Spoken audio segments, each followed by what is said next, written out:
देश की राजधानी दिल्ली के अंदर ठीक कल 10 नवंबर की शाम 6:55 के करीब एक बहुत बड़ा बम ब्लास्ट देखने को मिलता है, जिसके अंदर तकरीबन 8 से 12 लोगों की मारे जाने की खबर सामने निकल के आती है और 20 से ज्यादा लोगों के घायल होने की खबर निकल के आ रही है। दिल्ली पुलिस की इनिशियल स्टेटमेंट के हिसाब से एक सुसाइडल अटैक था और इनका कनेक्शन फरीदाबाद में एटीएस ने जो व्हाइट कलर रेडिकलाइज्ड मॉड्यूल्स को पकड़ा था उनसे था। और इसमें भी कुछ महाज्ञानी लोग ये बोल रहे हैं कि जितना ही ब्लास्ट हुआ सारा का सारा ब्लास्ट मोदी सरकार ने करवाया है। तो आइए आज की इस वीडियो के अंदर मैं आपको डिटेल में बताता हूँ कि एक्चुअली में ये जो केस सही चला कहां से था और एक्चुअली में धमाका कैसे हुआ और किन लोगों ने इस धमाके को किया।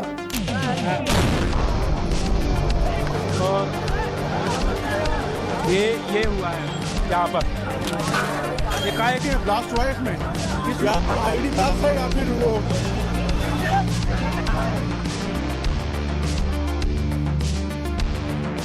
देखिए, सबसे पहले तो कुछ दिन पहले पुणे के अंदर एक आईटी प्रोफेशनल को पकड़ा जाता है, जुबेर नाम था जिसका 25 लाख का पैकेज था इसका। एंड उसके बाद ये जैश ए मोहम्मद के लिए भी काम कर रहा था। इन इंडियन कॉन्टिनेंट मॉड्यूल के अंदर जितने भी इनके काम करने वाले थे तो उनके साथ मिलकर ये भी काम कर रहा था। अब इसके बाद पकड़ा जाता है उत्तर प्रदेश के सहारनपुर से एक और डॉक्टर को, जिसका नाम था डॉक्टर आदिल। ये 2024 तक जम्मू कश्मीर के हॉस्पिटल में काम करता था। सहारनपुर में भी हॉस्पिटल में काम ही कर रहा था और इसका जम्मू कश्मीर वाला कैबिन था, वहां पे AK-47 राइफल तक मिली है।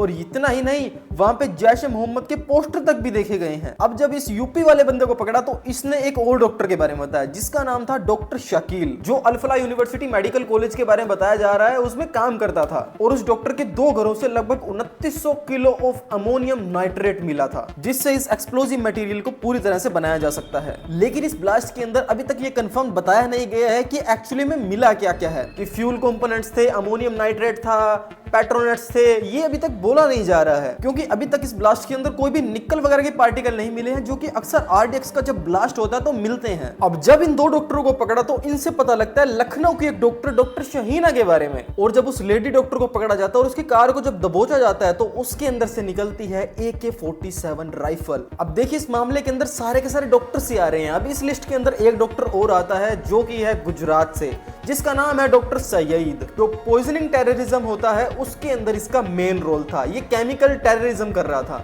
अब देखिए, केमिकल होता है जिसका नाम होता है राइजिन, RISIN। ये एक ऐसा केमिकल होता है, ना तो इसकी स्मेल आती है और ना ही ब्लास्ट के बाद या फिर कुछ काम करने के बाद इसके पार्टिकल दिखते हैं। और इससे एक मैसिव लेवल पे बहुत बड़ा अटैक किया जा सकता है। अब देखिए, इस मामले के अंदर और भी लोग निकल के बाहर आ सकते हैं, क्योंकि 2900 kg कोई आसान बात नहीं है। इतना बड़े लेवल पे इस चीज को, अमोनियम नाइट्रेट को कलेक्ट करना। एंड यू कैन से इससे ऑलमोस्ट 1600 kg RDX बनाया जा सकता है। पुलवामा के अंदर जब अटैक हुआ था तब 80 kg तक का यूज किया गया था, जिसके अंदर 40 जवान शहीद हुए थे। सो अब सोच लीजिए कि किस लेवल पे ये अटैक करने की सोच रहे थे।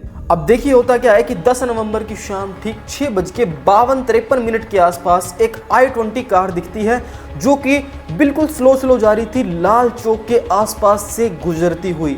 एंड जैसे ही वो वहां पे पहुंचती है मेट्रो गेट स्टेशन नंबर 1 के पास में, एंड जैसे वो मेट्रो के स्टेशन के पास पहुंचती है वहीं पे वो ब्लास्ट हो जाती है।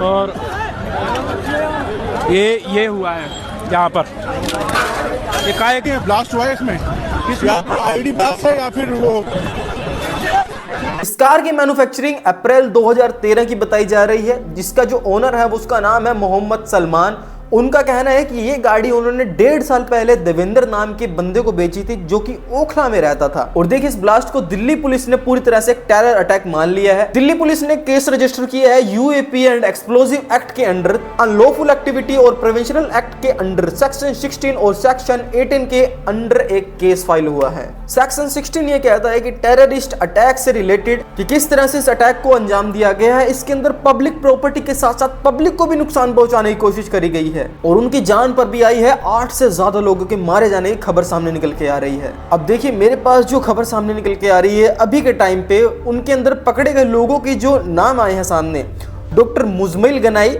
शकील, डॉक्टर आदिल अहमद राथर और डॉक्टर शाहीन शाहिद के नाम सामने निकल के आए हैं। और देखिए, इतना ही नहीं, पुलवामा से डॉक्टर उमर मोहम्मद से जुड़े लोगों को भी गिरफ्तार किया गया है। गिरफ्तारों में उनकी मां शमीमा बानो, भाई आशिक और उनका एक और भाई है जहर अहमद, प्लम्बर आमिद राशिद, मीर, सरकारी कर्मचारी उमर राशिद मीर और एक बैंक का गार्ड भी है तारिक मालिक। इतने लोग शामिल हैं। दिल्ली पुलिस ने अपनी ऑफिशियल स्टेटमेंट के अंदर इन लोगों के नाम सामने बताए हैं एंड अभी भी इन्वेस्टिगेशन पूरी तरह से चल रही है। लेट्स सी अभी क्या होता है। एंड देखिए, दिल्ली ब्लास्ट से जुड़ी इस पूरी की पूरी खबर को कुछ महाज्ञानी लोग बीजेपी गवर्नमेंट के साथ अटैच करके दिखा रहे हैं कि ये पूरा का पूरा जो ब्लास्ट हुआ है सिर्फ मोदी गवर्नमेंट ने करवाया है, कि ये जो भी ब्लास्ट हो रहे हैं ये मोदी गवर्नमेंट करवा रही है। इलेक्शनों के टाइम पे ही ब्लास्ट क्यों होते हैं और कभी ब्लास्ट होते ही नहीं है। अब देखिए, इसमें 60 से 70% लोग सिर्फ मुस्लिम पाएंगे जो कि बीजेपी से सख्त नफरत करते हैं। एंड रही बाकी लोगों की बात, तो वो सिर्फ कांग्रेस के चमचे हैं। उन्हें सिर्फ हमारे प्राइम मिनिस्टर को टारगेट करना है और कुछ नहीं।